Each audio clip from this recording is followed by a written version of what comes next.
And Mike. Yeah. So ours are really simple, basically. For us, we had a hip roof, which is very standard for this neighborhood. And most of the houses were built in the 60s. Some of the houses we just found in the neighbor next door had the blow-in asbestos insulation in their attic. So I think for us, the big thing is you really don't know what's going to happen until you open up all the walls, especially in a house that's as old like this. So we knew we had to do that as far as getting an optimal roof geometry. So that was the first step that we needed to do, was to get the roof geometry right so that it supports both the solar panels, but at the same time allows us to go straight up and add an addition onto the top of the house. And then taking the hip roof off the garage and then converting that into an actual garage terrace, which is actually being reinforced today by carpenters. So the second thing we had to do is remove a honey locust from the front yard that was hanging precariously over that old hip roof, which would then be almost directly over the western side of the solar panels, which obviously, if it was shading it and not letting it work optimally in any windstorm, it could conceivably fall and obviously damage the panels. So the tree came down, but one thing that we did is actually had it milled into, there's about, 300 plus board feet of lumber now on the back patio that's being waiting to use as raised beds. So the wood actually came back home. So it did leave the site, but it came back to the site. So that's one thing that we did. One of the challenges we had to overcome is get the house so that it's able to actually, be optimal as far as solar. So next slide, please. And then other things, I think this is very similar to a lot of other people. We had, existing insulation. What we always thought was funny is whenever we opened up the walls, what's the art advertising and the marketing on the fiberglass insulation from 1964 says new, which I thought was really funny. So that's what we had behind the walls in certain places. So one of the challenges that we had existing masonry outside underneath a concrete sill. And we chose not to spend the money to take all that masonry off and then, insulate the outside of that as well. So, there's a lot of things we could have done to absolutely squeeze out every ounce of efficiency that we could. But I think as a homeowner, I think any homeowner will agree, you have to look at the cost and look at the practicality side of it. So that's what we did in this case. So, but we did end up with optimized insulation as far as our existing building and obviously the new additions. So it's a combination of bat and and then on the HVAC side we had the conventional gas fueled furnace. We also had a gas tank water heater. We also had a gas clothes dryer. So all three of those were replaced. And we have an air source heat pump outside, like other homes as well. One of the other things that we did is we replaced the gas dryer with an electric dryer, and we're learning how to dry with those big wool balls, so that we get the towels dry.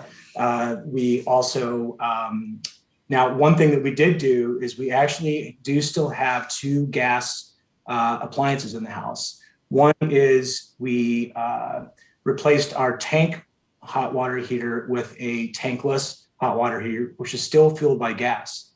And we're actually reconsidering that now. We're sort of looking into, what's the capacity? We don't have children, so it's just the two of us. So capacity for hot water isn't as much of an issue with us. So that's one thing we're looking at now. And then the second thing is we have an actual gas burning, it's a fireplace insert, which replaced our existing fireplace. And what we've learned is that actually saved us this winter time, because we have one mini split in the basement. And, for us, a lot of this is learning new behaviors. It's about learning new default understandings of things. Whereas before, you turn the thermostat up and heat comes out.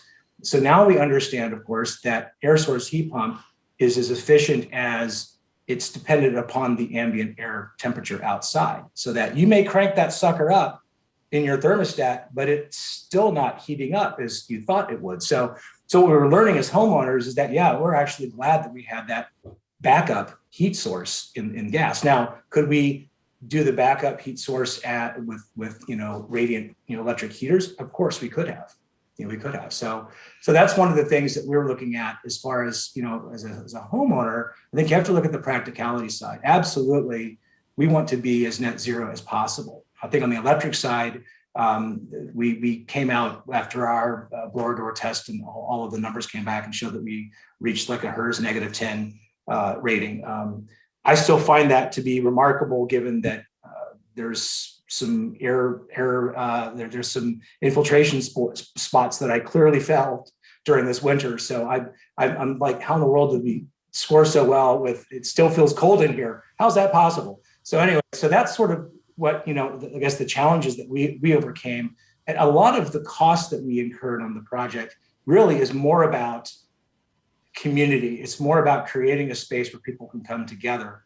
And for us, it's sort of about how can we model what we're doing here so that other people in this neighborhood, on this street, many of which are now asking to have conversations about us, to ask us these questions like, what did you do? How did you do this? I think for us now, we have enough knowledge to know what to tell people as far as, here are the questions you need to ask of your architect. Here are the questions you need to ask of your contractors. So, and we'll get into some of that during our lessons learned. Thanks. Thank you, Mike. And Josh, what challenges did you have? Yeah, I talk to so many people about our solar array, and the number one question is always cost. I'm sure everybody's familiar with that, very familiar with that.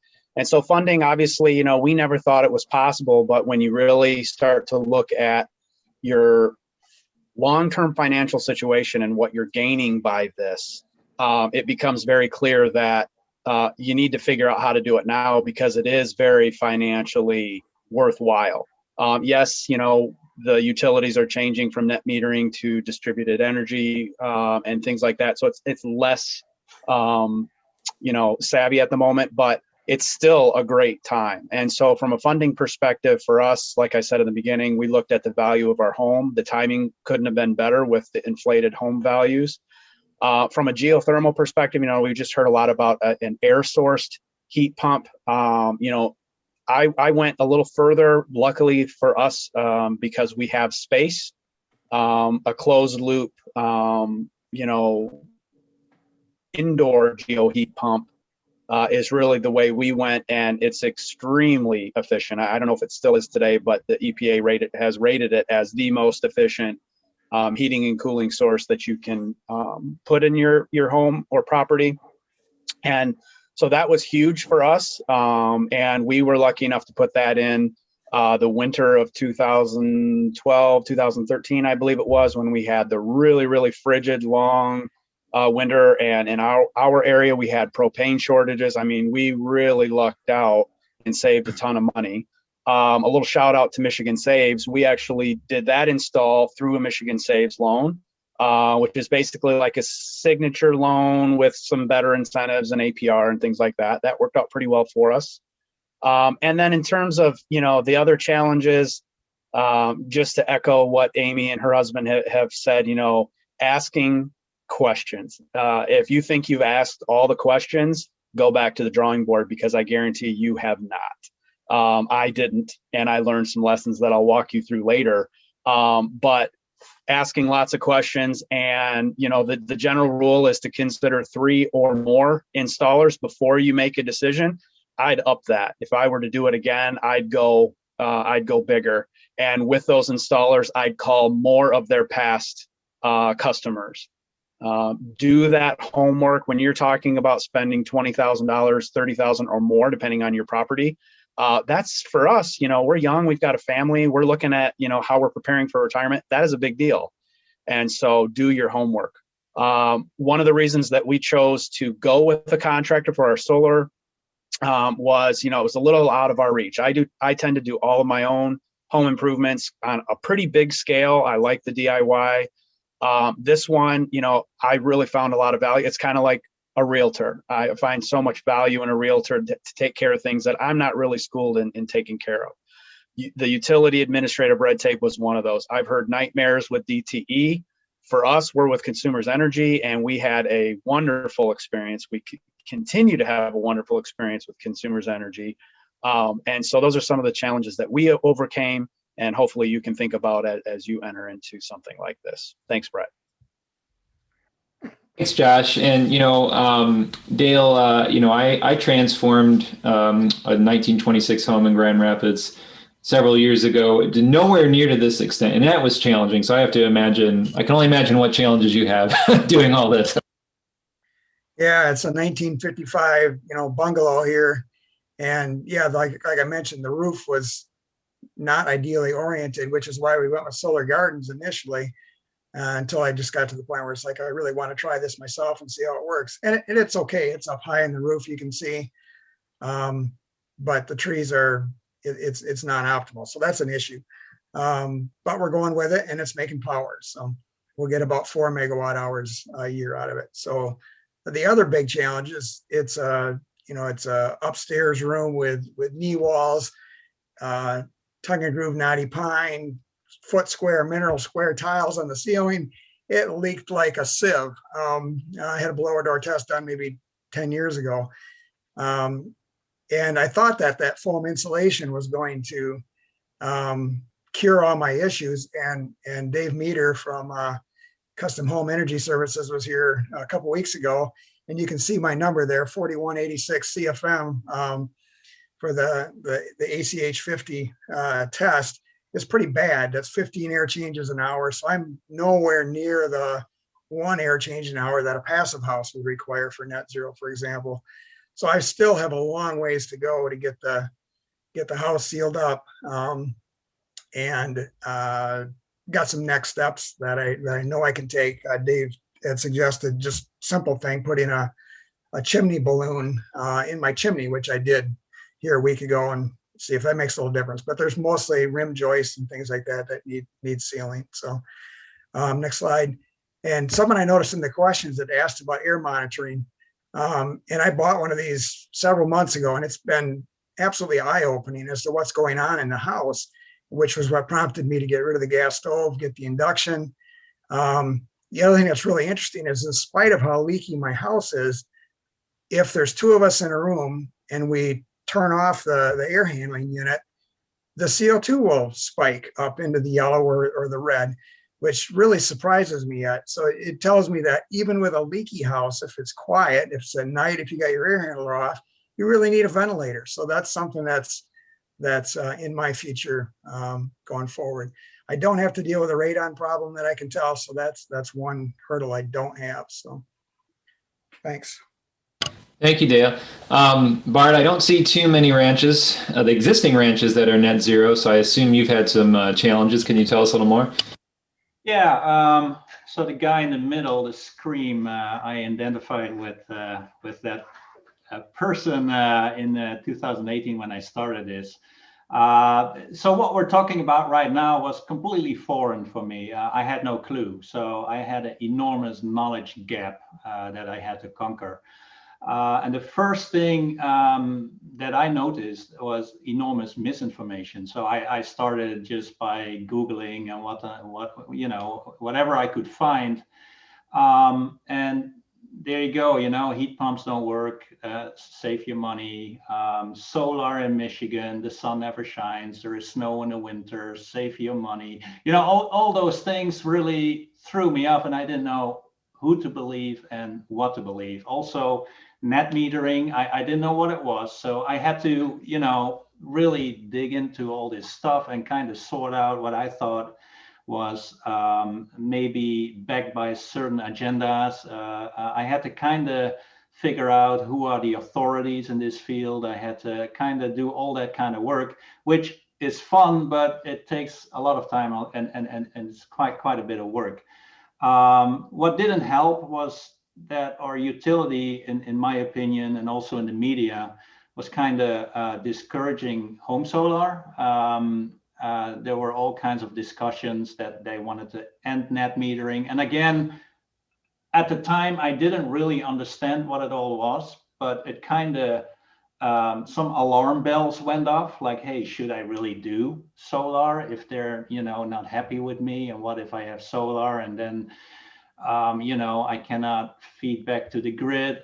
So all these questions kind of added to this figure in the middle, like, what am I starting here? So basically, I needed a lot of information, and it was not always easy to get to. I also remember that I was looking for basically another Bart, living in kind of the same house as I was, who, as we are sitting here, who went through everything, and what did this person do? And that was hard to find also. I found a lot of kind of artificial examples where somebody drew up some artificial home and you can do this or that, but it never really hit home with me because it was always different than my home. So I was looking for references, and that was hard to find.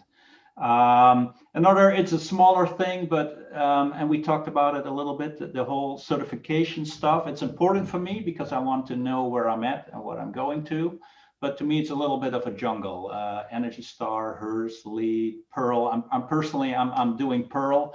It's another story. I still don't know how my house is rated. I'm sorting that out with them. But why go with this one, not with that one? How can we make that transparent for a guy like me? Same thing as Josh, the financing, the cost part, it's quite a puzzle. Also, if you go with a heat pump, one of my questions was too, like, you're paying an easy $6,000, $7,000, $8,000 more over just replacing your furnace and your air conditioner. I really hope they last 15 years because I don't want to shell out that same amount in 8 or 10 years. You know what I mean? Those are questions you have. And of course, the installer will say, well, it's really good stuff. Don't worry about it. But, you want some information about that. Another thing that really flabbergasted me was the rebates through the utility. For example, switching from natural gas to a heat pump, there is no rebate. My installer had to be really creative. I'm puzzled. Why is that? And who decides on those things? And they haul off my old fridge and give me $50. But if I go solar, luckily there is a federal incentive, but nothing through the utility. Just as a homeowner, this kind of stuff puzzles me. How does this work? So then a very important one. I think we're early adapters. I also had many questions, and I was shooting emails to Mark, one of my contractors. And I think that's really a big test. Are they replying? Are they engaging? Are they also educating me? But also, are they listening to my ideas? Because I know my home, you know what I mean? And I had some ideas too, and I was, shooting them some options, and they came back to me. So I really appreciated that. And I think that dealing with people like us is kind of like slow selling. We're kind of inventing everything right here on the spot. Nothing is, every house is different. So you cannot just, I had guys come by and they were spending 5 minutes and then a quote. That doesn't work. You know what I mean? You're building a relationship and you're trying to tailor-make something. And lastly, kind of coming back to the information part, I found two extremes. I found on one side a lot of, I think, engineerial talk, like people who are engineers and really have a lot of knowledge, but it's hard to understand often. I'm not an engineer, and what are they saying? So I felt at the end I was also an engineer. And then the other side is, and often manufacturers or whatever, they're dumbing down the information so much that it's not helpful either. So I'm looking for that sweet spot in the middle, and I think there's a lot of work to do, and that would be very helpful. So these are, oh yeah, and then the top one, we'll foam you up. I knew that I wanted dense pack cellulose. I just believed in it. I thought you can't go wrong. But I found that only one contractor in my area actually does this. So in my language, that's not a perfect market. It would be cool if you had a few contractors who do this and you have a transparent market. And the same thing with a lot of, especially insulation contractors. A lot of them are they come by and it's literally, yeah, we'll foam up your house. And it didn't feel very trustworthy to me. Blow and go, a little bit these window sellers on TV, we'll install your windows, you'll make it back in 5 years, those kind of stories. That didn't really help me much. So it's hard, in my case, to really find good partners. I did find them, but there is not many around. So that's a thing too. Thank you, Bart. And I think you'll have to circle back with me, but I would bet you're going to be a Pearl Platinum when you finally submit with everything you did. So but I'd love to, if I was wrong, I'd love to know. But anyway, so, for us and for what I did, there was a ton of issues and lessons learned, and I will update all of you on that as I release the videos on YouTube about my project. Don't worry.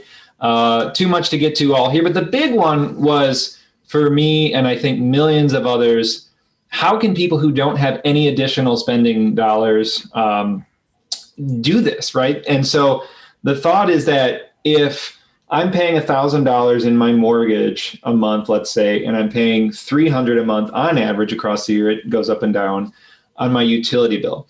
What if I could shift $100, $200 of that utility bill over and put it on top of my mortgage? So I have a $1,200 mortgage payment, $100 utility bill a month. And what that would do is allow me to borrow enough money through either refinancing, which is what I did, or someone else might take out a home equity line of credit, or someone else might put it into the cost of a new construction on a home builder buying a home, or a developer might do this. Either way, it all plays out the same. What if I could do that? And then it's just a total wash. Also, you might think, well, you're not saving any money or energy. That's fine, because you're building equity, right? You don't build any equity or credit or anything when you're paying the utility company. You're paying for a service. You want power, so I don't want to diminish that. But if you can shift a lot of that over to the mortgage, you're building up that equity, you're building up that credit, and you pay it off one day and you have a more valuable home. And so that was our number one goal. And we successfully were able to, and especially I will say with the increased home values and diminishing interest rates, thankfully, but even without some of that, we were able to reduce our energy bill on average by $53 a month is what we're predicted. We're now obviously monitoring that. And then we increased our mortgage cost by about $45. So we actually came out a little ahead. Not only that, but we have more durable systems that are going to last longer. Everything was busting in this house. It was built in 2003. And right when I got it, everything started falling apart. So I had to do this and I wanted to do it right. And then also we have more healthy systems and water conservation, not just the energy savings. And we're still coming out maybe on average $10 ahead a month, and we're building equity. I think everyone can do this. I would love to be proven wrong, and then I'll go figure something else out. But I hope that's something anyone can take away as one challenge, and then lessons learned is that we can use these financial mechanisms to make change in our homes to help everybody. So choosing our contractors, we talked a little bit about that to some degree, but Amy, Mike, tell us a little bit more about what your process was for that. Be sure to check out all of our courses available online that you can watch anytime and anywhere to pick up your CEUs. Before you go, make sure to subscribe to us on YouTube to get weekly updates and stay up to date on green building science courses, webinars, and home tours. Thanks again.